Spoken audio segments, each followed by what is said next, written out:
My dad disowned me because his new wife didn't want that garbage in their life. Then, he demanded I sign away the house.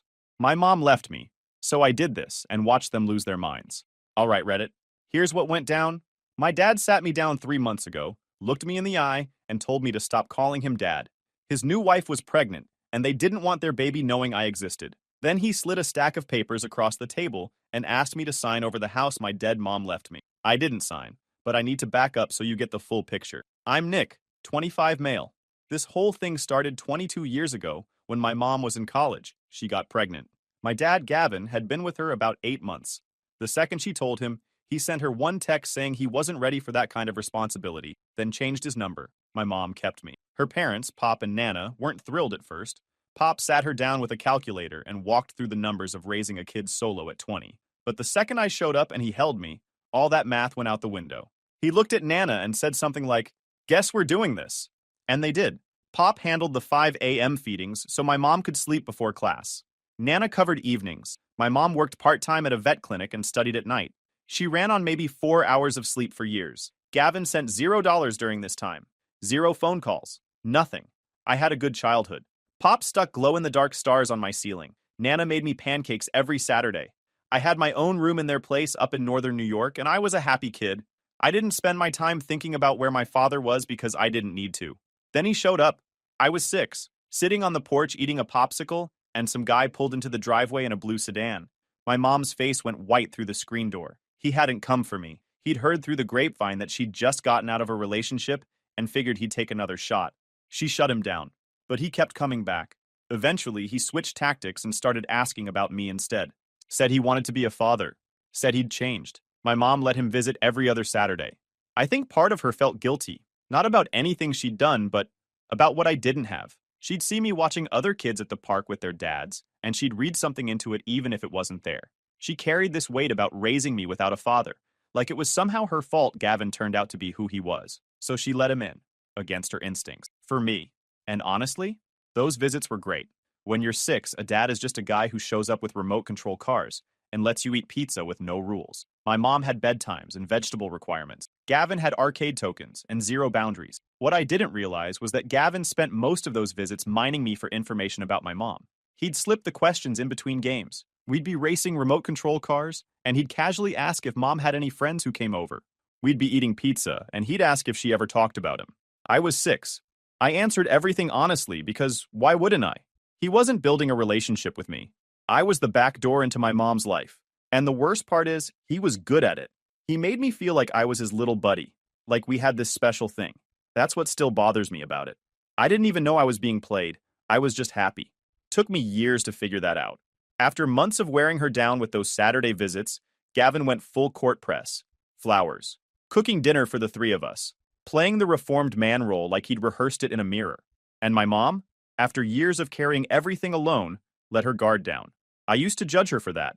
Took me a long time to stop, but she wasn't stupid, and she wasn't weak. She was a woman who'd been doing everything by herself since she was 20, and here was a guy offering to share the weight. Gavin read her perfectly. He gave her just enough warmth, just enough help, to make her believe he was different. So when he proposed after about a year, she said yes. The first year of the marriage was fine. Gavin was on his best behavior. Then the cracks started showing up, and they didn't stop. It started with a move. Gavin worked as a regional sales manager for an industrial supply company. Told my mom he'd gotten a territory reassignment about 4 hours south down near Albany. Better territory, bigger commissions. My mom pushed back hard.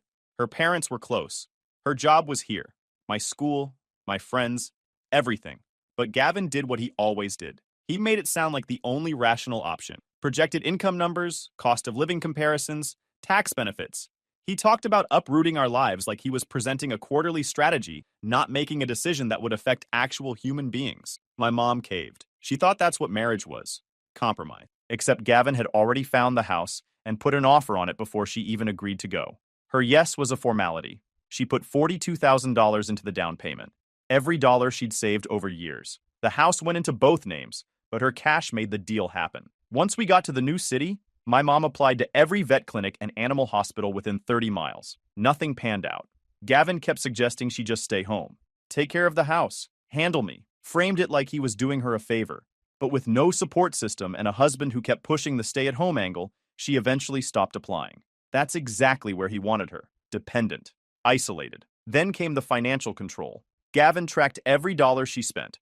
Receipts for groceries. If she bought anything beyond food or cleaning supplies, he'd go cold and question her judgment. One time burned into my memory permanently. She bought me a pair of sneakers for school. $38 from a clearance rack. My old ones had holes in them. Gavin saw the receipt and told her to return them. Said they weren't a necessity. My mom cried in the car on the way to the store. I was in the back seat. I was 10. I remember the exact price of those shoes because of what her face looked like that day. Another time, I needed supplies for a school science fair. About $25 total. Gavin found the receipt and spent an hour telling her she should have asked first. She returned half the stuff.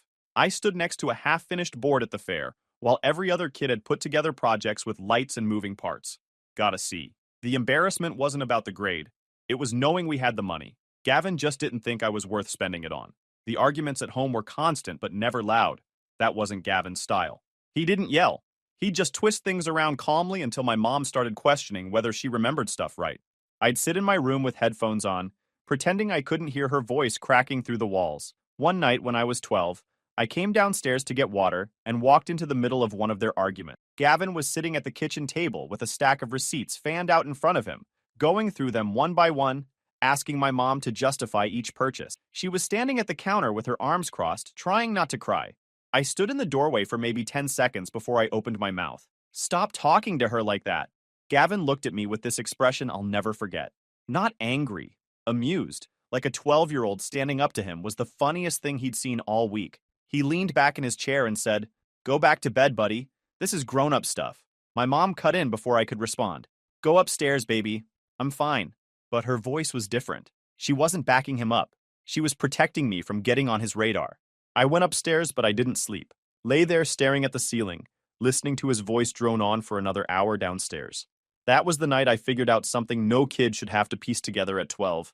My mom wasn't staying with Gavin because she loved him. She was staying because he'd made it so she couldn't leave. No job, no savings, no one within 4 hours who could help. He'd trapped her, and she didn't even have anywhere to go. My mom was 34 when she found out she had ovarian cancer. Stage 3. I was 13, old enough to understand and too young to handle it. She told me straight at the kitchen table. No sugarcoating. Said she was sick. Said she was going to fight. Said I was going to be okay. I believed her because I had to. You'd think a cancer diagnosis would snap even the worst version of a husband into gear. Instead, Gavin pulled out a notepad at the kitchen table and started listing costs, treatment estimates, hospital stays, prescriptions. Everything came down to the same question for him. What does this cost me? He didn't have a separate mode for his wife's cancer. He processed it the same way he'd process going over budget at work. Then he put the notepad down, looked at my mom, and said, "Between the mortgage, the car, and monthly expenses, I don't see where this fits. There's no room in the budget." My mom stared at him. Then she asked, "Room in the budget for what exactly?" "For all of this. The treatments. It's not realistic, Grace. Call your parents." I was standing in the hallway when I heard that. Didn't say a word. Just stood there, 13 years old. Something changed in me that day. For good. I stopped seeing Gavin as a bad dad. I started seeing him for exactly what he was. A guy who only kept people around when they were useful. Within 2 weeks, Pop showed up with his truck. 4-hour drive, walked through the front door, looked at my mom and said, "You got bags packed?" She nodded. "Then let's go home." That was it. No lecture, no questions about why she'd stayed so long, no anger directed at her. Just a man who drove 4 hours to bring his daughter and grandson home. We loaded everything we had and left. Gavin stayed behind, kept the house, kept his job, kept living like his wife and kid hadn't just walked out. He called once a week for the first month. Logistics only. When's the divorce? What about the house? Insurance situation? Never asked how my mom was doing. Never asked about me. By the time she started chemo, he'd stopped calling entirely. Pop drove my mom to chemo 3 times a week, 40 minutes each way. He'd sit in that waiting room for hours with a newspaper and a thermos of coffee, just so she didn't have to walk out alone. Nana kept the house running, made sure I got to school, picked up extra shifts at the fabric shop to cover what insurance wouldn't. They were in their mid-60s. They didn't hesitate, but I could see what it was doing to Pop even though he'd never say it. He got quieter, started going out to the garage at night and sitting in his truck with the engine off, staring at nothing. One night I found him out there and asked if he was okay. He said he should have fought harder to stop the marriage, that he saw what Gavin was and didn't push hard enough. I told him it wasn't his fault. He nodded, but I could tell he didn't believe me. Pop carried that guilt the whole time. Never let it slow him down, but he carried it. I watched my mom lose her hair, lose weight, lose the ability to walk upstairs without stopping halfway. Some days she couldn't get out of bed. I'd bring her water and sit on the floor next to her doing homework so she wasn't alone. Through all of it, Gavin never showed up. There was one day I'll never shake. My mom had a bad reaction to a round of chemo. Pop rushed her to the ER at 2 in the morning. Nana stayed home with me, but neither of us slept. We sat at the kitchen table waiting for the phone to ring.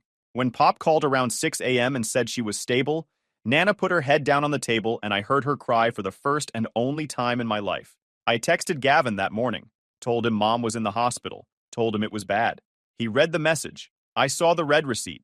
He didn't respond for 11 hours. And when he finally did, he asked if the hospital visit would affect the insurance premiums. His ex-wife was in the ER, and his son had been up all night terrified, and the man wanted to know about premiums. I deleted the conversation and didn't text him again for 3 years. During her treatment, my mom did something I didn't find out about until after she was gone. She met with an estate attorney and drew up a will. She left everything to me: savings, assets, and most importantly, her half of the house she'd paid into with Gavin. Got it notarized, filed properly, and designated my grandparents as my legal guardians. Did it all quietly.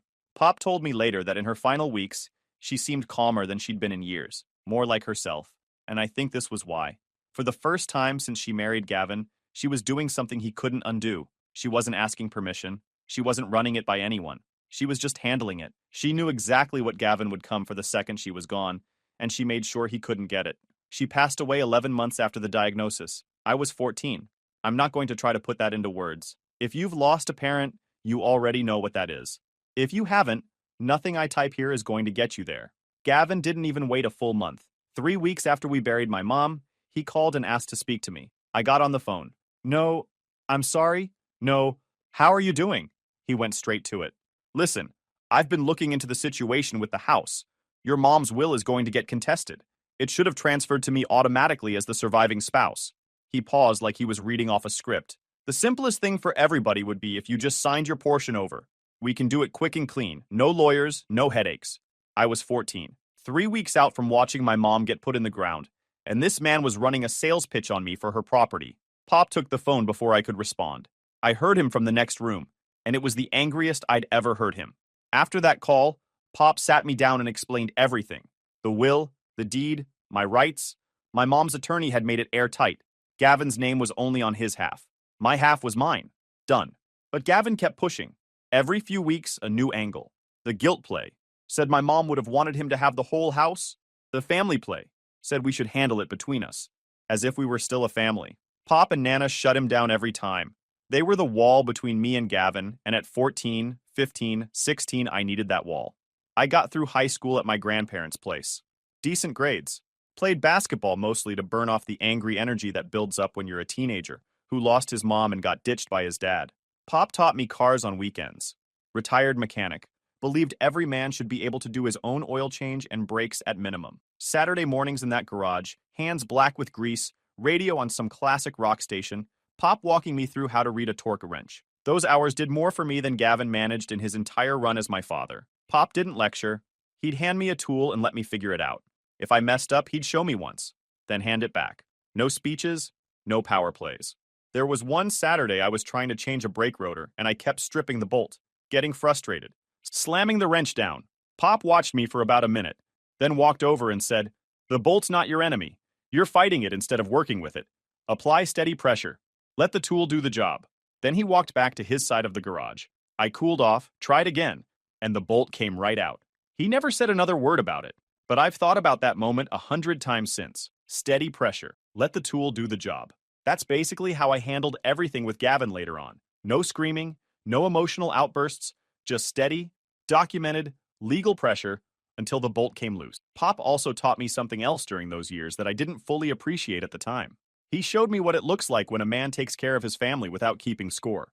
Not like Gavin, who made sure you knew exactly what he'd done for you and what you owed him for it. I got into a state school upstate. Partial scholarship, covered the rest working at an auto parts store near campus, studied accounting, kept my head down and built a life that had nothing to do with my dad. Sophomore year, I ran into one of his old coworkers at a gas station near campus. Guy recognized my last name and asked how my dad was doing. Told him we didn't really talk. He got uncomfortable and mentioned that Gavin used to complain at work about being stuck with the house payments and having an ungrateful ex-wife. That's what he called the woman who put $42,000 into his house and died while he calculated whether her chemo was worth the expense. I thanked the guy, got in my car, and drove back to campus. During college, Gavin was a ghost. A text on my birthday maybe, a holiday call under 3 minutes. He was still living in the house I co-owned, paying his half of the mortgage, pretending my half didn't exist. I didn't push the issue yet, but I started keeping a folder. Every text, every email, every voicemail. The accounting student in me understood one thing. Paper trails win cases. After graduation, I got a job at a small accounting firm about an hour from my grandparents. Entry level. Got my own apartment. Started stacking savings. Gavin was basically a stranger, and I was fine with that. If he'd left it alone, none of what comes next would have happened. 3 months ago, Sunday night, scrolling through my phone when a photo stopped me. Gavin in a suit. Some woman I'd never seen. Standing in front of a courthouse. Caption about new beginnings. The man had gotten married. She was younger than him. Late 20s maybe. He was 46. Dark hair. Big smile. Hanging onto his arm like he was the greatest thing that ever happened to her. Showed Pop the photo over coffee the next morning. He looked at it for about 2 seconds, set my phone down, and went back to his mug. Then, without looking up, he said, "Keep your guard up. He's gonna want something." Pop saw right through Gavin. Always did. Sure enough, a week later, Gavin called.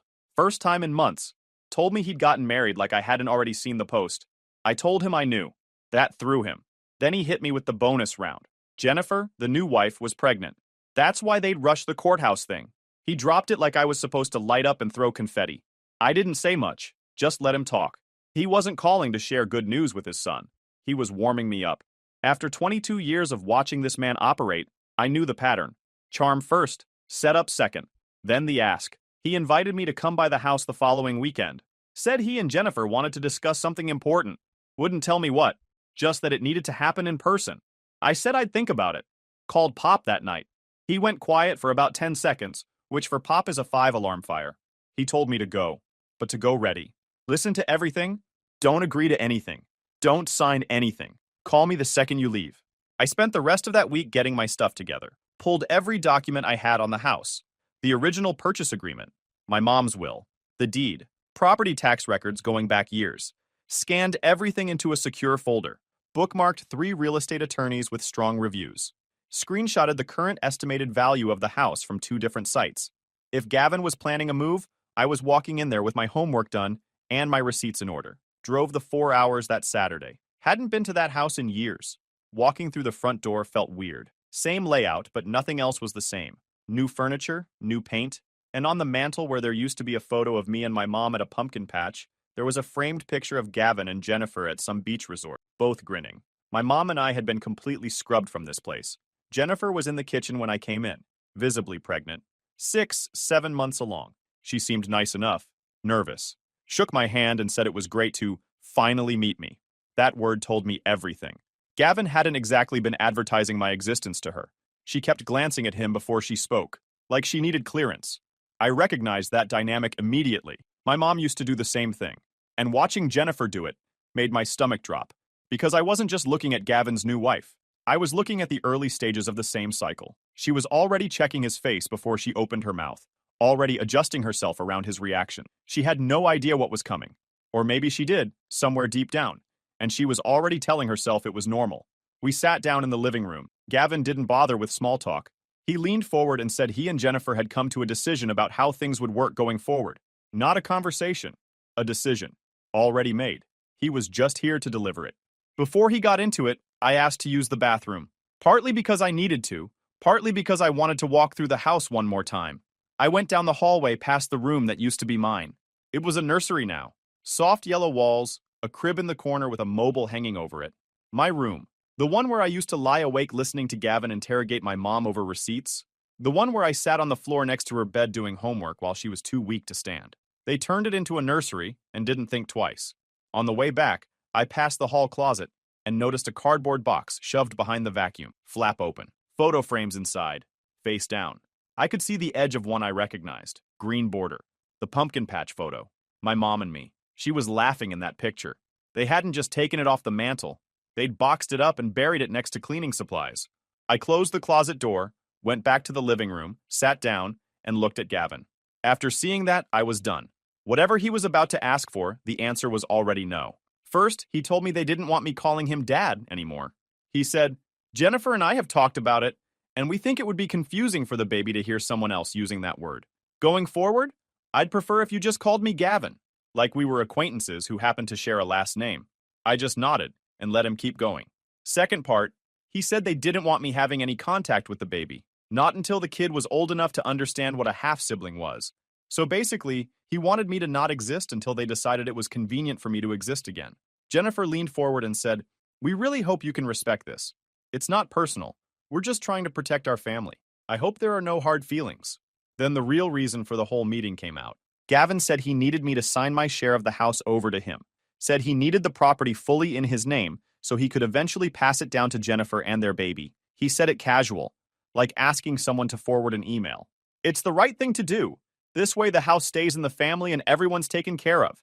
It's what makes sense. And then he slid a stack of papers across the coffee table. Pre-filled property transfer form. My name already printed in the blanks. A pen sitting on top, pointed toward me. He'd filled out the paperwork in advance and set a pen on top like I was going to sign my mom's legacy away without a single question. I looked at the pen, looked at the form, looked at him, and for about 2 seconds, some small trained part of me actually considered it. Not because it made sense, but because there was still a 6-year-old kid somewhere inside me who wanted this man to be proud of him, who wanted to hand over the paper and have Gavin finally look at him like a son. Then I looked at Gavin's face, and I didn't see a father asking his son for help. I saw a guy running numbers. Something just went flat inside me. Not anger, not sadness, just done. This man was never going to change. I was a problem in his new life, and he wanted me to make myself disappear so he didn't have to deal with it. I told him I wasn't signing anything, that since he and his wife had decided I wasn't part of their family, I'd be making that mutual. Every legal sense of the word. He'd be hearing from my attorney within the week. The whole calm act he'd been doing the entire meeting dropped instantly. There's no reason to bring lawyers into this. This is a family matter. We can work this out between us. I looked at him and said, "We stopped being family about 10 minutes ago when you asked me to stop being your son." Jennifer jumped in, voice shaking. "You're being completely unreasonable. All we're asking for is stability for our baby. Why are you making this so difficult?" I looked at her for a long second. Then I said, "I hope things work out for you, Jennifer. I really do. But you should pay very close attention to how he treats people when they stop being useful to him. Because eventually, it's going to be your turn." She went quiet after that. I grabbed my jacket and walked out. Gavin followed me to the driveway talking fast, telling me I'd regret this. I got in my car and pulled out without looking back. Called Pop from the highway. Told him everything. He listened, then said 4 words. "Now we go to work." Monday morning. Sitting across from a real estate attorney named Phil Hartwick. Late 50s. No nonsense. Been handling property disputes in the county for over 20 years. I came in with everything. Mom's will, purchase agreement, deed, tax records, bank statements showing my mom's $42,000 down payment. Phil went through all of it and told me my position was solid. Phil gave me 2 options. Negotiate a buyout where Gavin pays me fair market value for my half, or file a partition action to force a sale of the entire property. I asked Phil which one he'd recommend. He leaned back and said, "If you want this done clean, and you don't want to spend the next year going back and forth with a guy who's never negotiated in good faith a day in his life, you file the partition and let the court handle it." I didn't even think about it. I told Phil to file the partition. I wanted the house sold. No negotiations. No back and forth. Clean cut. Phil sent Gavin a formal legal notice that same week. The day it arrived, Gavin called me 6 times. Every single one went to voicemail. From that point on, all communication went through my attorney or email. Everything documented. No more phone calls that could be twisted later. Gavin's first real response was a long email. Called me ungrateful. Said he'd kept a roof over my head for years. Said my mom would have been ashamed of me. I forwarded it to Phil without replying. Phil told me to keep saving everything. Build the file. So I did. Over the next 2 months, Gavin ran through every play he had, and watching it happen in real time was almost educational. First came guilt. He couldn't afford a buyout. Jennifer was stressed. I was putting her health at risk. When guilt didn't work, he switched to victimhood. A long message about wanting a normal father-son relationship. When that failed, rage. A 3-minute voicemail calling me ungrateful. Then he circled all the way back to charm, asking if we could just talk like 2 adults. The father-son email was the one that got me, though. This man told me to stop calling him dad, told me to vanish from his life, then played the wounded father card because I threatened his free housing. You almost have to respect the range. He called Pop directly, asked him to talk some sense into me. Pop told him all communication goes through the attorney. Gavin tried Nana next, thinking she'd be softer. She told him the same thing, then added that he should be ashamed of himself for what he did to her daughter. Last time either of them spoke to him. One thing that gave Phil a serious edge was the paper trail I'd been building since college. Every email, every text, every voicemail where Gavin tried to guilt me or pressure me about the house. Phil used all of it to show the judge exactly what kind of person we were dealing with. It didn't directly impact the property ruling, but it painted a picture. The partition moved through the court smoothly. Gavin hired his own attorney, who argued that because Gavin had been paying the mortgage for years, he deserved a larger share. They tried to argue for credits based on his payments and maintenance, but it didn't erase ownership. It just got factored into the final numbers. My mom's contribution was documented. The will was valid. My 50% wasn't going anywhere. Gavin's lawyer also tried arguing the will was signed under duress because my mom was terminally ill. Phil had anticipated that.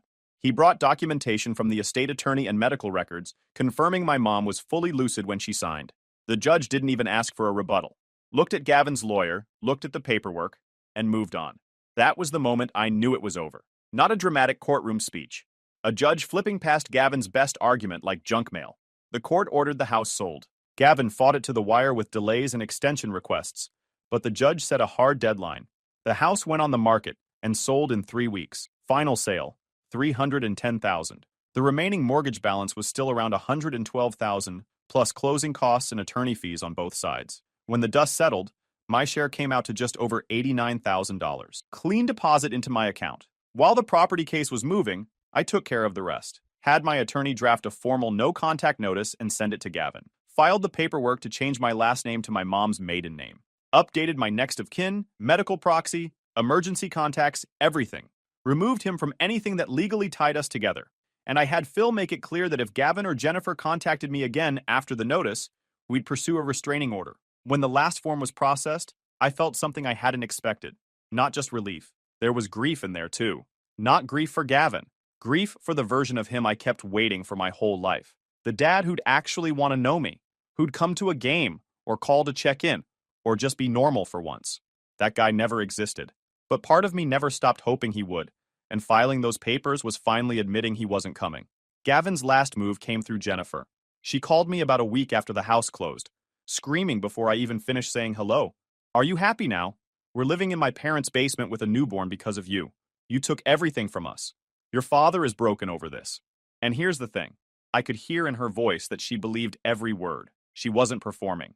Gavin had told her his version, and she'd swallowed it whole, the same way my mom had years ago. I almost felt something for her. Almost. But then she said something that stopped me cold. She said, "He told me you signed the house over years ago. He told me it was fully his." Gavin had been lying to her the entire time. She didn't even know my name was still on the deed until the legal notice showed up. He'd married this woman, moved her into a house he only half owned, and told her it was all his. That's who she was defending. A man who'd been lying to her face since before their wedding day. I let her keep going. Selfish, greedy, heartless. Said everyone in their circle thought I was a terrible person. She went on for about 4 minutes straight. When she finally ran out of steam, I said, "Jennifer, he's not my father. He made sure of that himself. Lose my number." And I hung up. She called back twice. Blocked her, blocked Gavin. Set up email filters so anything from either of them routes to a folder my attorney can access. Clean, documented, done. Here's what I'll leave you with.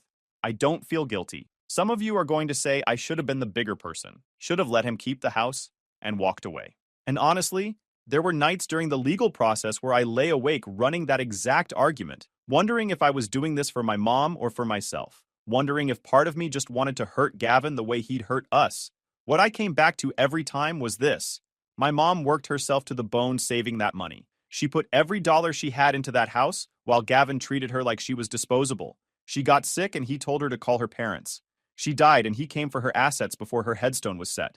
Gavin already took everything from my mom. I wasn't going to let him do the same thing to me. I put the money into a high-yield savings account. I'm working on a business plan for an auto repair shop, something I've been thinking about since those Saturday mornings in Pop's garage. I've already started looking at commercial spaces within driving distance of my grandparents. It feels right. Like I'm taking what my mom left me and building something she'd actually be proud of. Pop and Nana are doing well. Pop's knees aren't great. Nana takes the stairs slower. But they're still sharp and still the toughest people I know. Sunday dinners every weekend. Football in the den. They're my family. As for Gavin, haven't heard from him since Jennifer's call. Don't expect to. He spent my whole life treating me like a problem he wanted to go away. He got his wish, but it happened on my terms, and that's the part that makes all the difference. Guys, we are so close to hit 100,000 subscribers on this channel. If you are not subscribed to the channel, please consider subscribing. It really helps hit that 100,000 mark. Thanks for making this dream come true.